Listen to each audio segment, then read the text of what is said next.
You're listening to 40 Fit Radio, your source for health, fitness, and lifestyle for the 40-plus community. This is your host, Darin. Welcome to the 40 Fit Nation.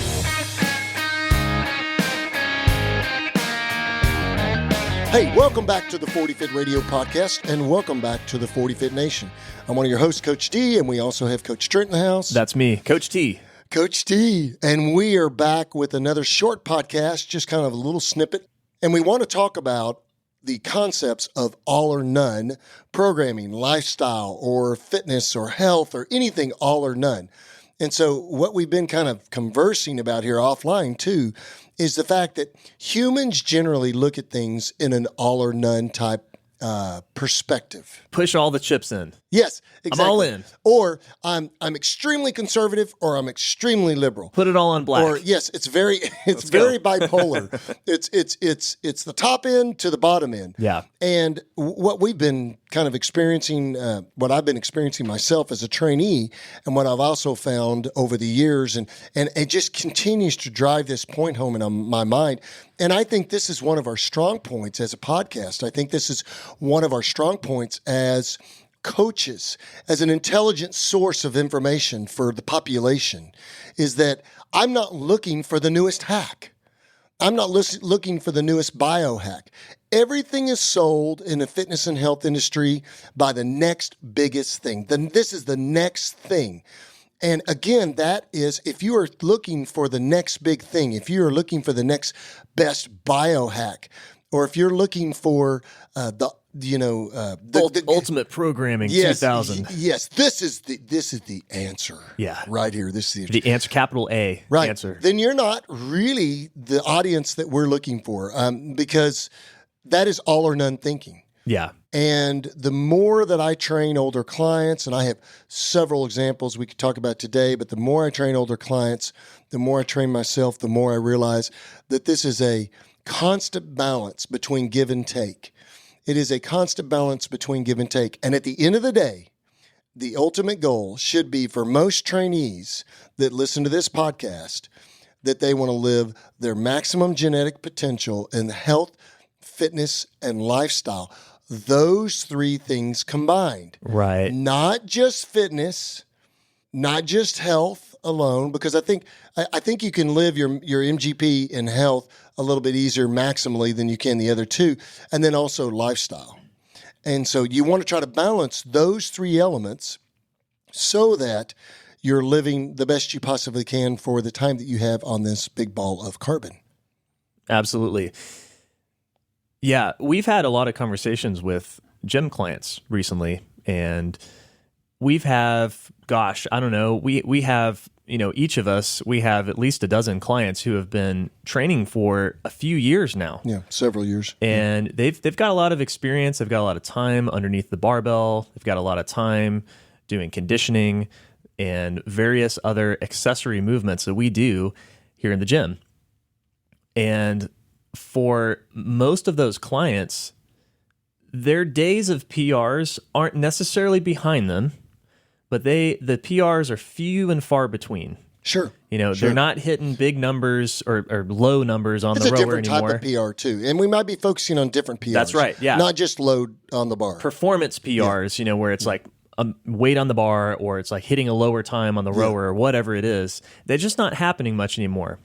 But it doesn't mean that these guys' training programs are all of a sudden meaningless or without direction, right? There is a value, and I think a joy, in training to maintain what they've got. And I know that's kind of a dirty word in certain circles. That's the maintenance word, right? Yeah. As if we stop striving for more performance-based PRs, that all of a sudden we're just going to detrain, and our program is going to go off the rails, right? That's kind of the message that sometimes gets out there. I don't think that's what other it's kind of our counterparts in the strength and conditioning world. I don't think that's necessarily what they think, but sometimes the message gets out there that if you're not constantly striving for more in the realm of fitness, that your program is going to go off the rails because it lacks direction now. Right. No, it doesn't. And in fact, I'd say that I've seen more people, in my experience as a coach, as I get more and more years under my belt, I've seen more people go off the rails for pushing for performance-based PRs for too long. They're pushing too hard, too much for too long. I've seen more of them go off the rails than I have the person who's just stayed in the game and plugged away at it. Yeah. And it's really interesting. And not only that, I've experienced with my slightly younger guys, including myself, that even though we're not pushing super hard in the programming all the time, we still keep getting stronger and fitter year over year. Sure. It happens a lot slower than had I been doing some like Mondo programming. Sure. But it's like, I'm stronger than I was last year. Man, my programming is so simple. Yeah, it's stupid. It's stupid. I barely. It's like I've never even touched or even sniffed an advanced, what we would consider like an advanced lifting program for the barbell. And I haven't even gotten close to that. Right? Well, I think there's it's this kind of messaging that this all or nothing approach to fitness. I not only do I think it's not useful from a longevity and health standpoint. Exactly. I think it's not even true. Right. Exactly. Yeah. I don't think it's true that you need to continually advance your programming to continue getting stronger or more fit or conditioned or whatever. Well, I think a lot of people see fitness as you get more involved in fitness and as you get more involved in interested in the fitness realm, you can become fixated on that. That's what humans do. We fixate on things, right? We're all about this. We're all about that. I love my son-in-law. I only have one, so he knows who he is. But he's in that phase in life, and I know because I've been there, I've done that. Right, yeah. Where he's an athlete. He's an ex-college athlete. He's a great athlete, great guy. Love him. But he's in that age of life where he's done with college athletics. So, he's playing golf right now, and he's just all about golf, all handicap. And then the other day he called me and he was like, "Hey, do you still have your full suspension mountain bike, and can I take it in and get a tune-up and start using it?" I was like, "Yeah, come and get it, man. It needs a tune-up and use it. It's just sitting there on the wall." And then he's going to be all about mountain biking, right? And I've been there in my life, and I kind of go there regularly myself. I'm very much a compartmentalized guy like that. I get really fired up about something and I just go with it, you know. But we got to be careful too in that area when it comes to our fitness and our health and our lifestyle. Right. We've got to be careful. Fitness and health areas that we don't chase lots of rabbits down a lot of holes that really don't have value. The key there is a balanced. And we've used the term moderation in the past, but that seems weakened and diluted in its terminology. But a balanced approach to your fitness and health program is the key here, guys. And it cannot, if you are in the mode of looking for the next big biohack or you're looking for the next big thing, you are in that all or none type mentality. And we've got to start breaking that thinking. It's not all or none. Guess what, guys? Your programming will change regularly. Life will get in the way. You will get injured. It's not a matter of if, it's a matter of when you're going to get injured. Yep. I have a wonderful female client in our gym, older client. She's had some rotator cuff tendonitis. It's just happened, probably from a tweak in form or just life, older tendons, right. And so we're working through that right now. But we've got to be mature enough to recognize that when things like this get in the way, since we don't have that all or none type mentality, it's just a diversion. And we just work around that diversion until we can get back on track and move forward with our programming and move forward with what we really want you guys to be doing. And that is getting better at the game of life, enjoying more life, having more time with your family, following your hobbies more, right. enriching your life, traveling, doing whatever you do. I'm convinced more than ever, the more you see fitness, I really love to lift. I have to admit. Yeah, I do too. I love the lifting culture. It is a hobby to me. It's not just part of my fitness, but I also recognize that I am the exception to the rule. Guys like us and ladies that we train, we are kind of the exception to the rule. Not everybody is a barbell geek. Not everybody loves to sit and talk about this kind of stuff all day long, which we do. Yeah. So with that in mind, since our average client base doesn't necessarily have that kind of mindset, we need to also be looking towards that population with a more balanced perspective, a more balanced viewpoint. And so I just think that, I see this trend in the fitness industry And I know the best way, the best way for me to combat this trend or to help individuals in this trend is to create a solution, is to create another option. So I'll go on Instagram and I'll be on my Instagram or I'll be on Facebook or something and I see the next big thing, and the next biohack. And you hear on some podcast, Joe Rogan, and Joe Rogan's a great guy, but he'll have some guy on there that's the next greatest, fitness guru or the next this or the next that. And I'm convinced, and I hate to say this, but I'm looking for the every ordinary day guy or lady who's out there and they've been just chipping away at it for 10, 15, 20 years, and they live a productive, healthy, happy life. And they have a lot to offer individuals to teach them how to create a balance. Right. Yep. I see, there's been a renewed interest in the last few years in Mike Tucher's work on rate of perceived exertion, RPE, and getting very sciencey with how you approach your load selection in, if you're lifting. And there's some cool stuff. Mike T is a very intelligent lifter and a great coach. And man, if you want to be a power lifter, he is like one of the guys to go and train with. So I respect him a lot. But again, for the average person, there's a lot of programs out there that are trying to sell you on like, well, we have the science. Like we put a little meter on our barbell and track your speed and your acceleration, in different points of each lift. And we use that to guide programming and stuff. And like, okay, if you're an athlete, so great. If what brings you value in life is to go be a competitive lifter and to dive into that, that's an awesome tool. And been there, done that. Go find those coaches that do that, and like they will treat you right. But if you're not that person, and competitive lifting isn't the thing that brings you value in life, then man, just why screw with that? I think that's distracting. It complicates something that doesn't need to be complicated. That's right. Yeah, it's a way to sell something. Yes. and for a particular population that's sports performance oriented, and I get that, and you may need some of that data to dial in top tier strength, speed, power, whatever you're doing. Oh, look, as a coach, it's super interesting. Yes, I get it. But again, we are complicating something that's very simple. I actually think today's podcast is really more just a bitch session.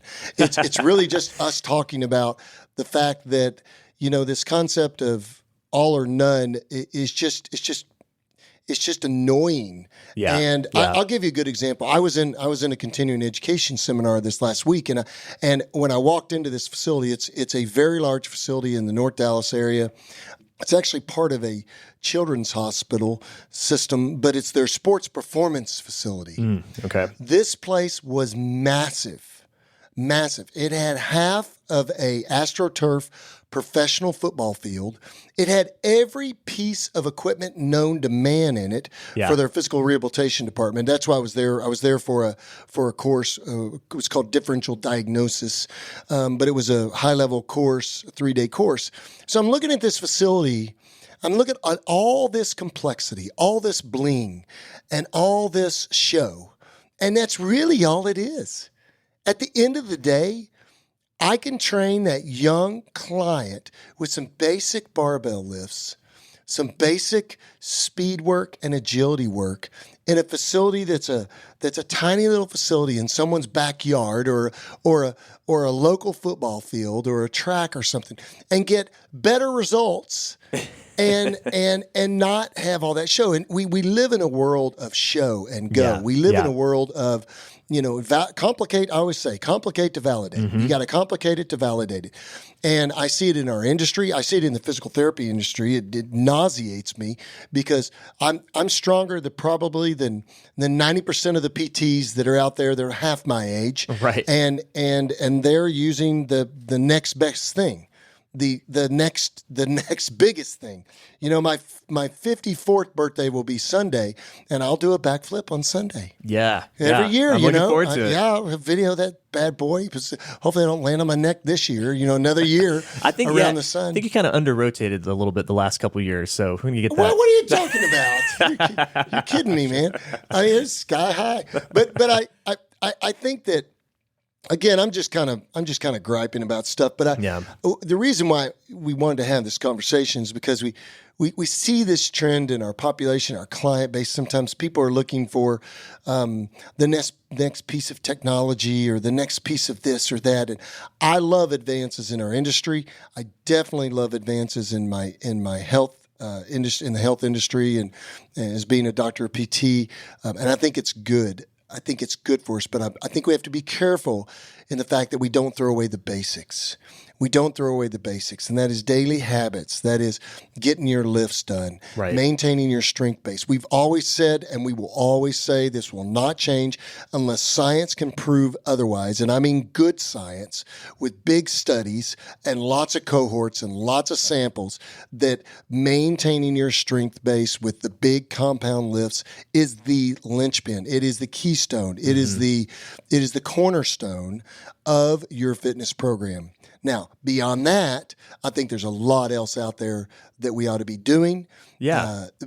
And not complicated things, basic things, right. Just to improve upon people's overall health and fitness. Yeah. And not everything has to be quantifiable, or, not everything has to be in pursuit of performance. Like I've a couple of weeks ago, I decided, because I've always loved, we have a painting, or it's a poster of Eugene Sandow in the bathroom here. He's doing a bent press. The old-time strongmen used to do this thing called a bent press, and I just think it's really cool. It's a cool lift. It's weird. It's like a classic balance lift. Yeah. We love the kind of classic barbell culture, and I'm like, you know what? I want to learn how to bent press. Now, do I think bent pressing is going to help me get stronger? No. Do I think it's going to help me get more fit? No, not really. All it is fun to do. It's part of, like, to me, the joy of being human is that we have been able to create circumstances for ourselves as humans where we have enough leisure time to go and exert ourselves physically for this, just for the sake of it, right? Like, I don't know if many animals do that. I mean, maybe they do, but I mean, like, most animals are trying to go and, like, use their bodies to go hunt or gather food or protect their young or whatever they're doing, right? It has a purpose to it. But we have this ability to train our bodies for a purpose, right? But also for the joy of just being alive. And that's part of what bent pressing for me is right now. Is it's something fun I can do. I can use this strength that I've built for myself. It's great for your body. Yeah. I mean, it's improving your mobility. It's improving your stability, your trunk stability and your balance. And it's in an off position. So it's stretching and rotating and moving elements. No, I think it's great. Yeah. I think it's great to try new things, man. It does have, so it does have some value beyond just sort of like strength or conditioning, right? Right. But I think the other thing is, like, not everything has to be in pursuit of some, physical adaptation, right? Right. That's the distinction we make early on, for people who have not trained before. We make that a really important part of our philosophy, is that, listen, there's a difference between exercise and training, right? And you need to know the difference, and you need to train, because that's what's actually going to get you results. Well, but not everything is for or against. That's right. But that's an all or nothing kind of way of thinking about it, right? It's that whole all or nothing, for or against. It works for novices, for beginners, because they need a very simple model to follow, and they need to train. But again, if, like, once you've gotten past that stage, like, it doesn't have to be all or nothing. It's okay to go exercise. Well, and in fact, it's probably better for you. I mean, you might back off on your lifting program, and you might do some yoga and do some hill climbing or hiking, tactical hiking or something, but you're still lifting. And so what you're doing is you're balancing some of that physical resource out over the day or over time to expand your physicality, to expand your ability to do things. I found that I have become, I won't say stiff, but I've, become more, doing the compound lifts, we do a lot of stuff in this, what I call the sagittal plane. We do a lot of stuff forward and backward, okay? But we don't do a lot of rotation. We don't do a lot of side bending. We don't do a lot of other motions. Right. I do some other things outside of lifting that allows me to experience some of those positions. But I've found over the years that I've lost some natural mobility that I'd like to regain. Right. And so it's not an all or nothing viewpoint, though. It is taking my lifting and combining it with some other things too. Yeah. So that now lifting is a component of my program. Mobility work is a component of my program. True mobility work that actually works. Yeah. And mobility is best expressed under load, no matter what. So if you can get under load eventually, that's how it's best expressed and maintained. And so actually being able to expand that program out a little bit, and again, realizing that I find that in our industry, in the educational world, in my career, in almost everything in life, humans like to be for or against or all or nothing. And we want to break that cycle of thinking for the people who are tuning into our world and in our community. Yeah. Be the voice of reason. Yeah. And so, hey guys, thanks for joining our podcast today. We know it's a short one, but we wanted to bring you some interesting information and just kind of, I don't know, just bitch for a while. Yeah. But hey, and not just that. I want to hear from y'all as well. Yes. So we want to hear what you're doing. So Exactly. I have Exactly. an ask. Yes. Is that what we call those? An Yes. ask? Yes. Is that the term? It's the a modern call to terminology? action. A call to action. Oh, I like that. A Call to CTA. action. Yes. Okay. So call to action Not here. CYA. Not CYA. CTA. The CTA will Yes. CYA. Okay. Anyway, so I would like to hear from y'all. What are you doing in your fitness program that's unique? What are some new skills that you're learning? What are some new things that you're trying out or that you want to try? Hit us up. Send us an email, info@40fit.com. And we want to hear what you're doing in your fitness program, because I think this is important. I'd like to share some stories of what people are doing that they've found helpful, that are outside sort of the basics here, right? Outside of barbell training and conditioning. And if you're listening to this podcast and you have experienced this all or none philosophy in your own life, send us some examples of how you got off track or how this happened or that happened, because we'd like to hear from you in regards to, is this a common shared experience? I believe it's a very common shared experience among humans and among humans that like to do fitness. You can comment on the post on Instagram, or you can go to Facebook, or you can, again, send us an email. So do one of those three things. We'd love to hear from you. And guys, we really appreciate you joining in with us today and listening to the podcast. Have a great day and make it a balanced day and not all or nothing.